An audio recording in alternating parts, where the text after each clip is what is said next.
So welcome.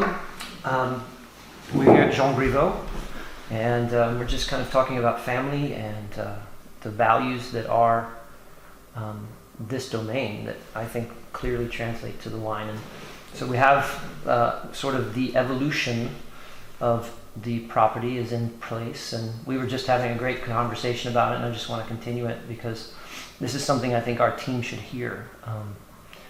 I know for myself, introducing the conversation, that my associations and loyalties with the great wines of the world are often, if not usually, also very much tied to the loyalty of the people, the person behind the wine, the family behind the wine.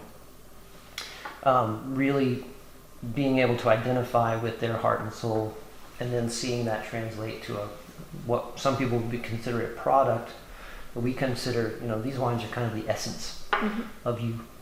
So, when did you start with Dad, you and your brother, and how's that transition worked out? And let's kind of restate where you are today in it, and just bounce back and forth, and I'll jump in as needed. So with my brother Hubert, we started to work at the Domaine with our parents in 2010. And it was great because we have exactly the same vision of the Pinot Noir, of how we want to make a Pinot Noir, and we have a very nice relationship together. And it's great because our parents have like the experience, and we have like the new energy. So it's great because together we are going on the same way, with the same energy, and our dad is here to say yes, no, maybe, and it's good because it's a great challenge for Hubert and me, because we are very lucky to be here in Domaine with very famous terroir and with beautiful appellations and with a great experience of our parents. So it's fantastic to have this good feeling together. So as you have moved from absolutes to now coaching Hubert and Mathilde, how's that going for you, and how are you approaching it? It's a huge question because everything evolves so rapidly. The evolution of the weather, we have to work with the experience, but we never have to forget that each vintage is a new one, and you have to carry your experience and always continue to be very open with everything. And now we realize an excellent job because each vintage is a new one, just we have to adapt what you have to do depending the context of the vintage. And definitively I have more intuition because I have more experience. But like Mathilde tells us, they arrive with another vision, and this blend can be so perfect if you have the opportunities, and we are very lucky to work perfectly together. So I just stay there for maybe 30-40 years, and we work together from about 8 years, and we continue to gently evolve. And do you feel like, you said a few minutes ago that you really feel like you have this identical sort of vision of what Pinot Noir from these vineyards should look like, feel like, taste like. Is that something that you experience because you've tasted your dad's wine? We'll have to edit that maybe. All your life, or is it broader than that? In Pinot Noir we love the freshness, we love the harmony, we love the vibrancy, the resonance. You like to speak about resonance in a Pinot. And when a Pinot Noir is too mature, it starts to be boring, and our parents give us this vision of Pinot. And when we try many wines, we said, yes, we like this kind of of wines. We love the energy, we love the elegance and the vibrancy and the freshness of the wine. So I think together we continue to improve the quality of the style at Domaine Grivot, and it's great for a peaceful handover between two generations. The beginning of the taste need to be very sweet, like a caress, but carry behind by a huge energy, but never aggressive. So more and more we speak about the movement of a wine, and you have some wine you give you wisdom and serenity. Some of the cuvee like Clos we speak about this, with more structure, more body, more vigorous, give you energy, and it depends of the weather, and it depends of the food, it depends of what we need, and each cuvee have to carry you in another universe. It's the reason why we speak more and more about movement and about a kind of therapy. For us, a wine, even if you feel good before, you have to feel better after. And for us, if a wine starts to be a physical performance, it starts to be a mistake. Because each wine have to suggest you a kind of movement. If you want something very smooth, just take a glass of H2O with a few friends, not too many friends because the bottle is so small. But if it's cold outside, Clos Vougeot can be better because more strong and. Yeah, I really like the term that you've brought up, resonance, and because a lot of people compare wines to the way they feel about music or the way they feel about other things that also have resonance. And one of the things I was trying to describe in my notes of the 18 Le Beaumont was this ethereal lift that it kind of created on the palate. And I think then I came back to the word resonance, and I felt like, oh, okay. It's that same feeling I get when I hear a great tenor. It's just the way it evokes a feeling of lift in your soul, because that wine has that taut sort of zesty directness. It's really pretty.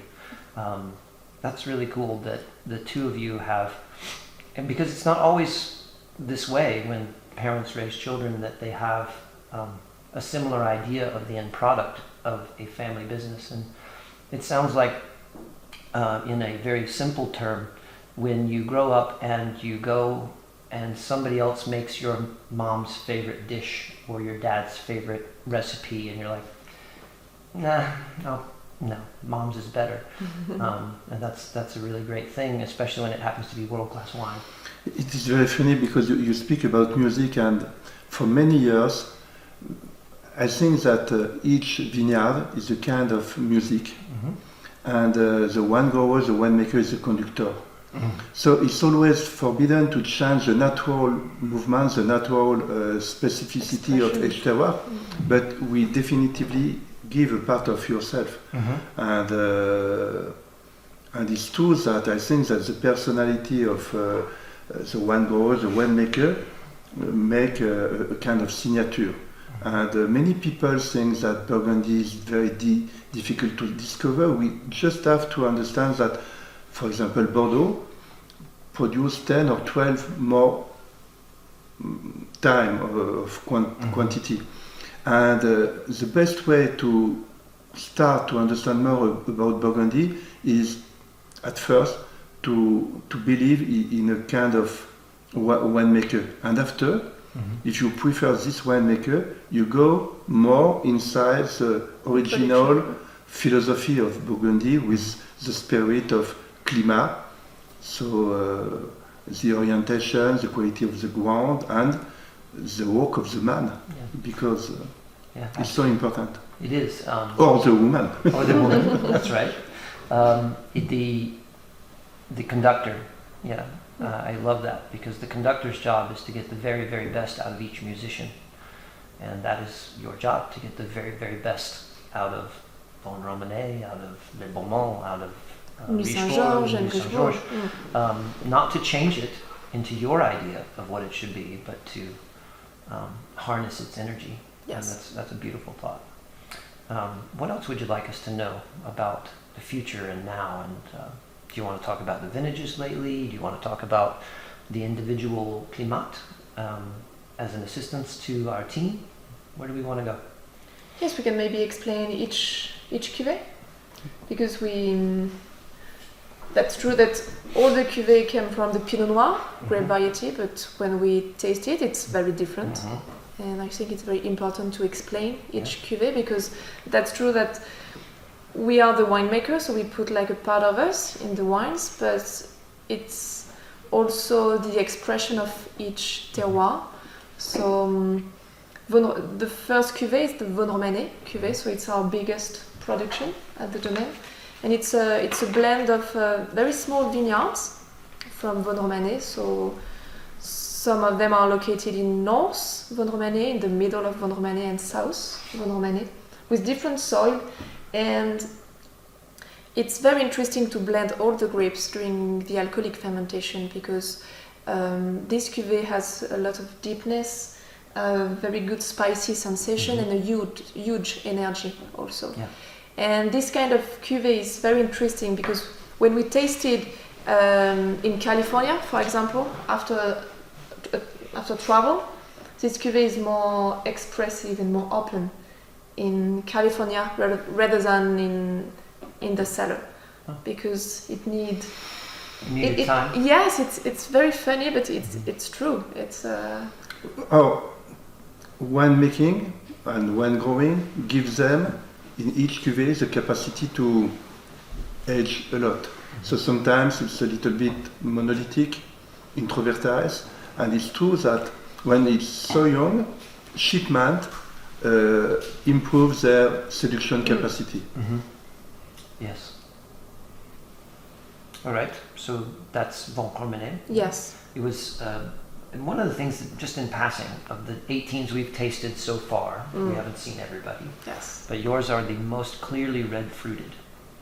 Other producers' wines are moving towards black fruits more, and kind of more expressive of the reputation of the vintage being super ripe, and yours are certainly approaching more of a red currant, red raspberry, instead of black raspberry, black cherry as a drive. It's a very cool difference between you and who we've tasted so far, and I think it appeals to a different customer perhaps, but speaking to your attention apparently in the vineyards to maintain Pinot Noir as classic. Yes. Pinot Noir.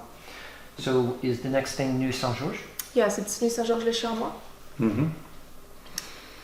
Charmois is a specific place because it is a village, but I think that the ground is very close to Premier Cru quality.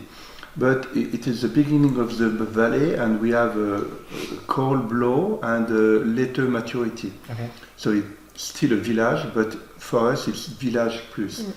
And it's nice to observe that usually Nuits Saint-Georges give something more strong, more vigorous, and we evolved in Vendromaine, and we used to take pleasure with elegance, spirit, and our obsession is to save the seductive expression of Nuits Saint-Georges. So everything stay in the suavity of tannin touch. Many winemakers speak about extraction. For us, we speak more about judicious extraction and movement we have to give them. And we speak about the capacity to age, the capacity to evolve, the capacity to be great all the time for different reasons. And harmony and elegance are our first, we are focused in yes, in it's this. our first goal, yes. Is there something in particular that you feel like you're doing that some have decided not to do, or have given up as old-fashioned, or are doing things that are old-fashioned that you've moved on from, to create that beautiful depth of extraction without inappropriate extraction, without bitterness, without lack of balance, because it's definitely something you're talking about consistently, and I'm not asking for trade secrets per se, but maybe there's just like we just do this and that's it. For us, excessive pigeage is a mistake. Okay. Sometimes we have the feeling that in a winery people work pigeage because they have nothing to do. If you have nothing to do, you have to live, to bring fresh air from outside. Right. It means that if you want to do something, you need to exactly know why you have to do this. Right. Okay. And sometimes it is so important to be courageous to do nothing. To do nothing. Mm-hmm. And if you have to do something, you exactly know why you do this. Brilliant. Yeah, the comfortability to be at peace with nothing to do right now. That's brilliant. But for the 18 vintage, it was a great experience because it's very we learned to our dad that it's not good to be just focused on paper and analysis, just on the numbers, because when you pick berries to make an analysis, it's just some berries, but it's not the general vision of the vineyard. So that's why we, few days before the harvest, we have we walk to the vineyard, try the berries, crush the skin. So my dad do it himself, Hubert do the same, and I do exactly the same. And we had a meeting together after that, and we said, okay. The analysis said the level of sugar is very good, the acidity starts to go down, but when we crushed the skin, we had a dirty sensation, green sensation. And normally, our dad said, okay, normally we build a pinot noir around the acidity. But for this kind of vintage, it's very good to build the wine around the tannins.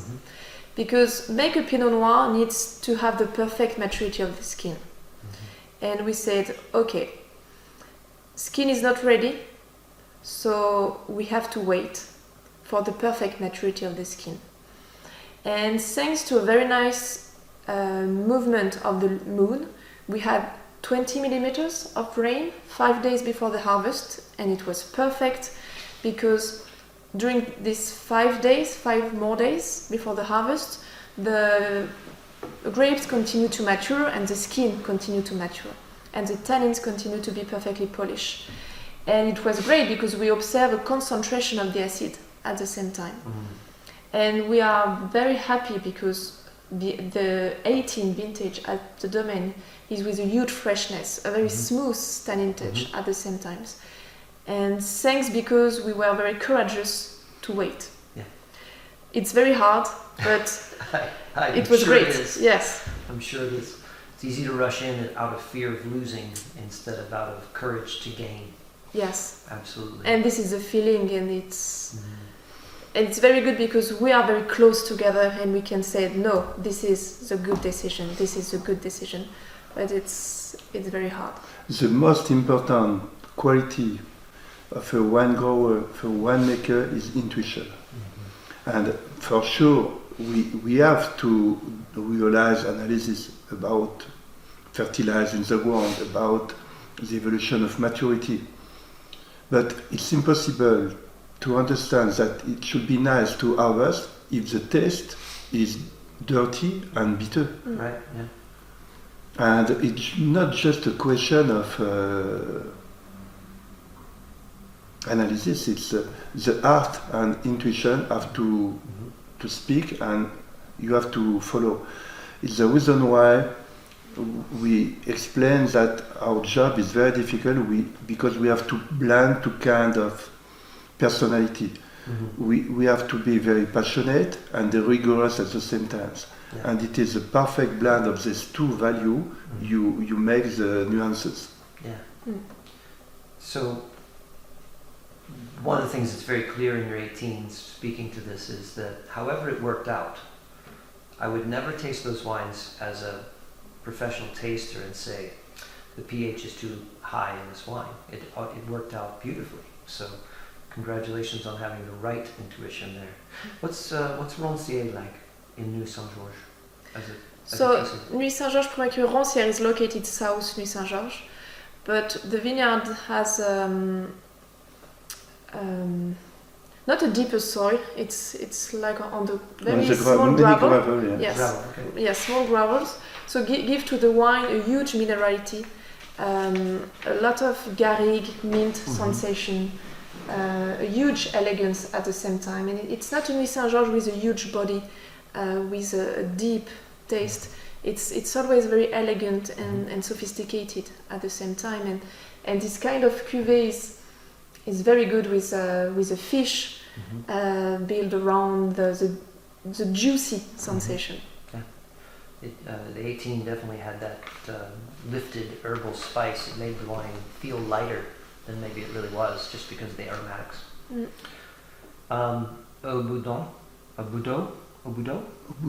Obudo is close to Vosne-Romanée, close Les Malconsorts, and it's always a perfect blend of the best quality of the two villages: elegance, spirit, sophistication, sensual from Vosne-Romanée, and the beginning of gamey touch and more structure, but not too much. This cuvée is perfect with pigeon, but this cuvée has the capacity to be perfectly well with many kind of occasion, because deep enough, strong enough to go perfectly with gamey food in autumn, winter, and sufficiently elegant to be very drinkable alone.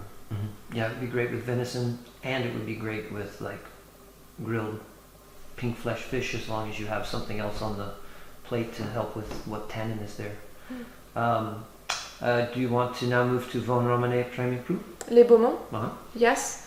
Vosne-Romanée Premier Cru Les Beaumont is a very sophisticated cuvée, very elegant. I love the spicy sensation on this cuvée, and with a huge suavity sensation also. And How close is this vineyard soil aspect to Richebourg? Is it similar? It is too complex to speak about this.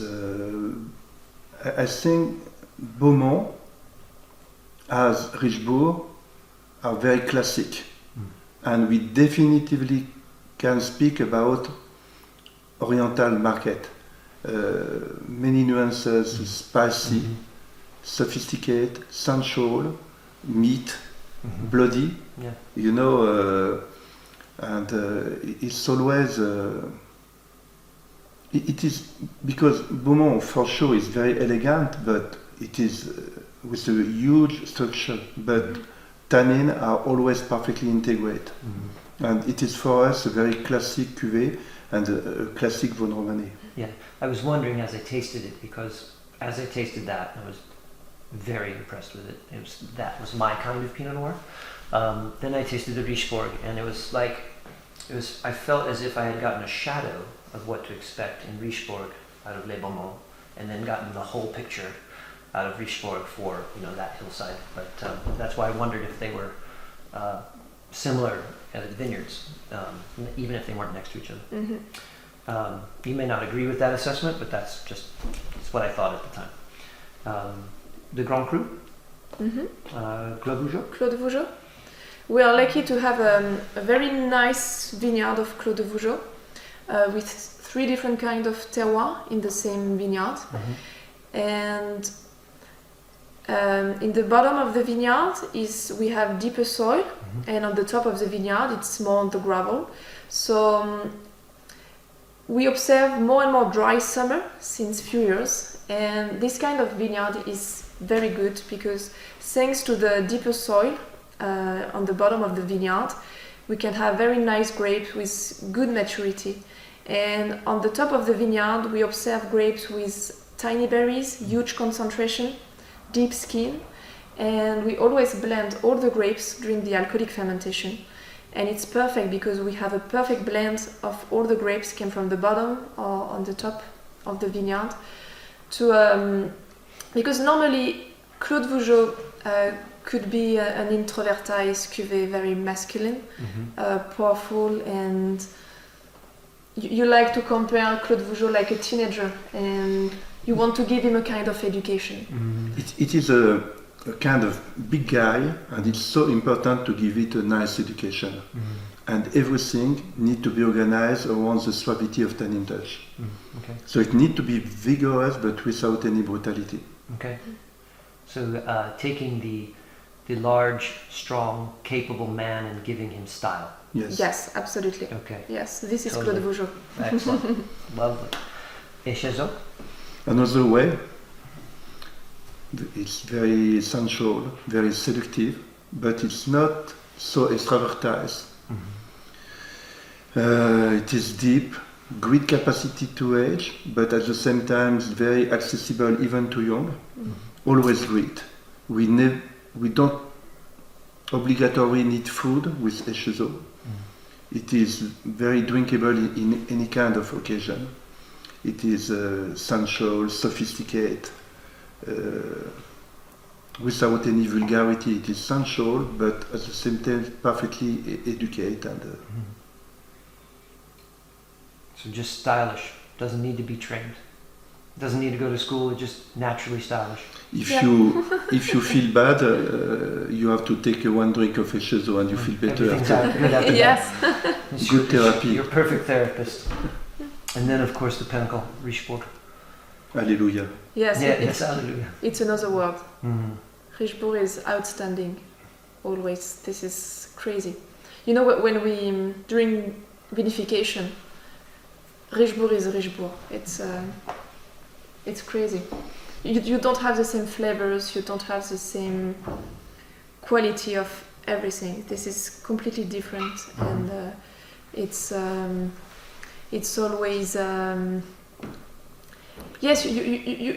You spoke about Orient market, Oriental man. Oriental market, and it's exactly this. Because And it is not just spicy or meat. We have the movement of, on dit les étoffes, la soie, silky, like silky element. You know, it represents something very glamour and so strong at the same time.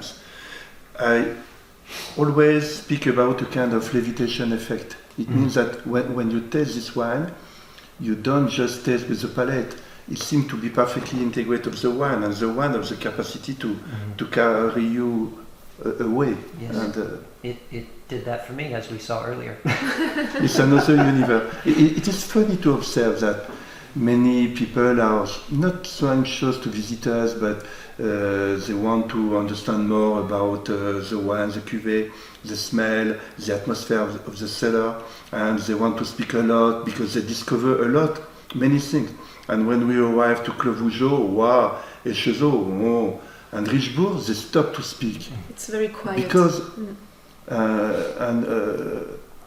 2 weeks ago, Jasper Maurice come and continue to take notes about wine, and he leave his book and he said, nothing to tell about this, you know, it's just fantastic. No, it is always a very deciding to special. keep it a secret. Yes. Yes. It's very funny to observe all the people because they travel somewhere. We don't know exactly where, but it's you can see on the face all the feeling. Yes. And Well, it definitely transported me to sort of moments in time where you encounter Burgundian Pinot Noir at its pinnacle, where it is that sort of, we talk about it as the holy grail, where you get to that moment where the grape has been perfectly expressed for its terroir in all the right ways. And it is fully transformative. It puts you in a different state of mind. And it is why people search out Burgundy for their entire life, is for wines like that. So I totally get it. I mean, it just happened to me, and it happens to everybody that tastes wine like that. Or there would be no reason to make it. That's what we make it for, right? It's to give that, to transfer that amazing feeling from this very special place, which is right behind you in the video, yes. to a glass, and let that transport them from wherever they are to a place they'd rather be. It's very beautiful.